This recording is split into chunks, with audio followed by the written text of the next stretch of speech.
Welcome back to the class, everyone. Today we're going to be talking about how you can relic up your characters the fastest way without just having to swipe your credit card again and again and again.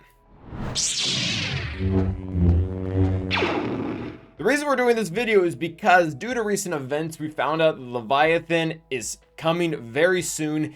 And on top of that, we got the requirements and we have a few Relic 9s, a few Relic 7s, and then some Relic 5s of characters that a lot of people just don't have ready to go. So it's prompted this conversation, not just how can we, play the long game and try to get a bunch of Relic levels, but how do we do this in a short amount of time to the best of our ability, even if it's not within the next month, but maybe within 2 or 3 or whatever it ends up being. So we need to talk about relicing up characters. This is a little bit awkward because Malgus doesn't actually have a relic requirement for the event, but this is meant to be just in general for people who are trying to panic farm for certain events or even just go about their day trying to get things up. So there are two big components we need to talk about when it comes to relicing characters, really at any rate, not just quickly. But it is signal data, which are these 3 guys on the right side. We'll talk about them here soon. And then we will also address the Relic Salvage that is here on the right side, or rather left side, which actually is missing 2 pieces because you don't need them for Relic 8s or Relic 9s. So those are the 2 things that we need to break down. So let's go ahead and address the signal data first. This is actually going to be rather easy for us to talk about because for those who have watched our best ways to use our energy video, you already know exactly where this is going.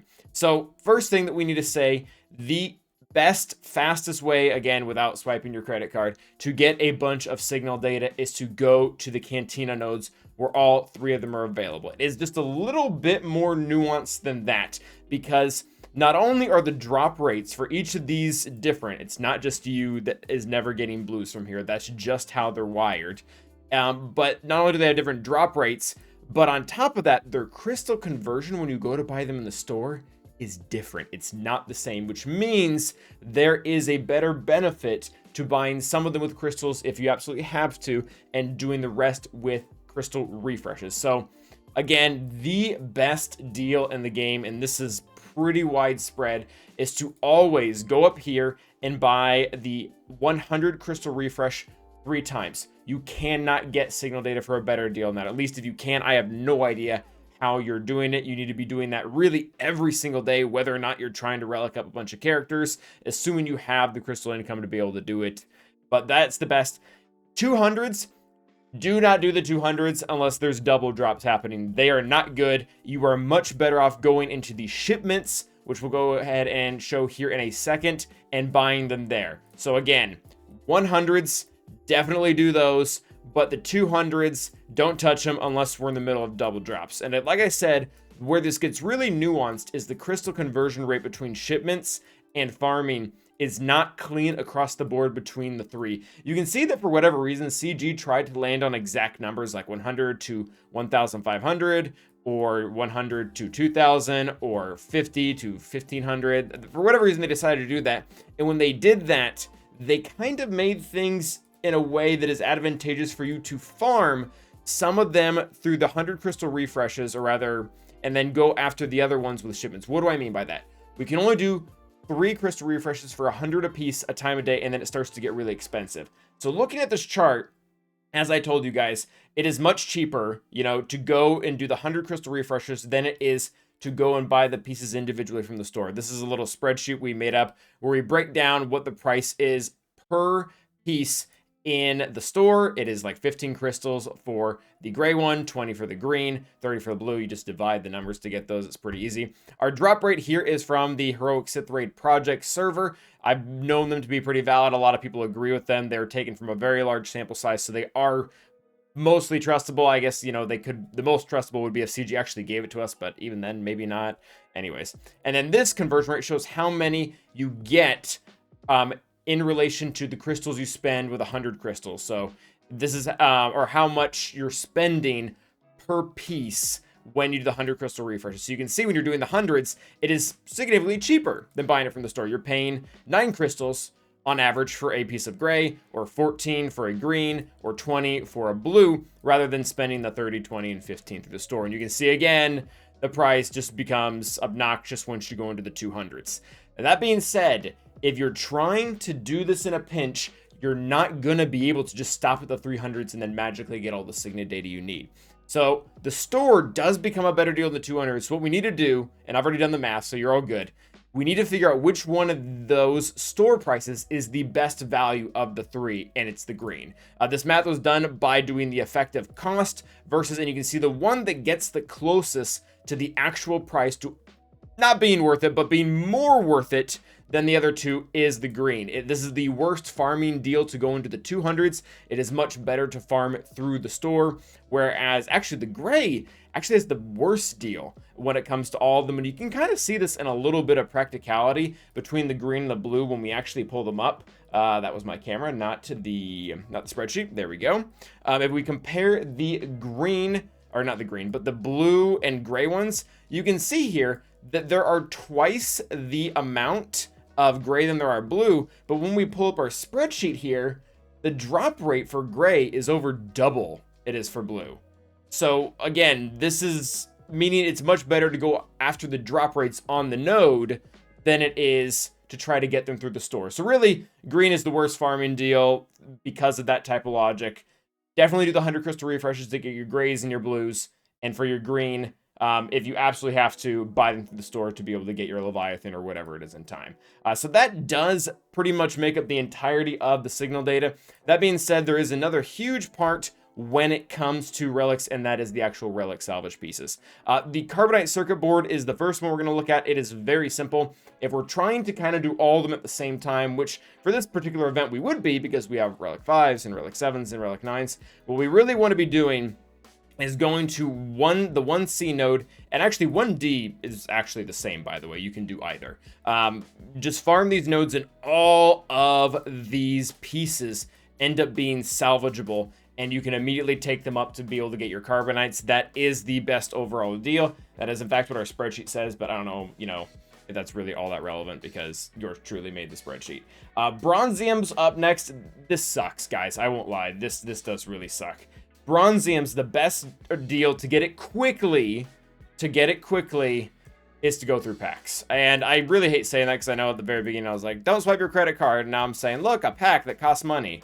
But there's one in here, and it doesn't even appear right now, where there's a really good deal if you're in a pinch to be able to get it.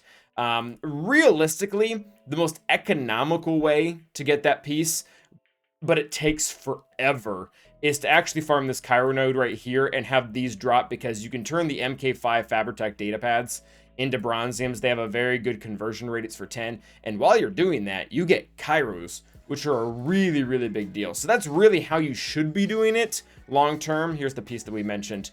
But I mean, if you need to unlock Leviathan in a month of farming, that Cairo node is not going to get you there. Not to mention, if we're trying to you're also low on carbonite circuit boards, you're not really able to split your energy both ways at the same time. You can only go through the 50 crystal refreshes before deals start getting bad.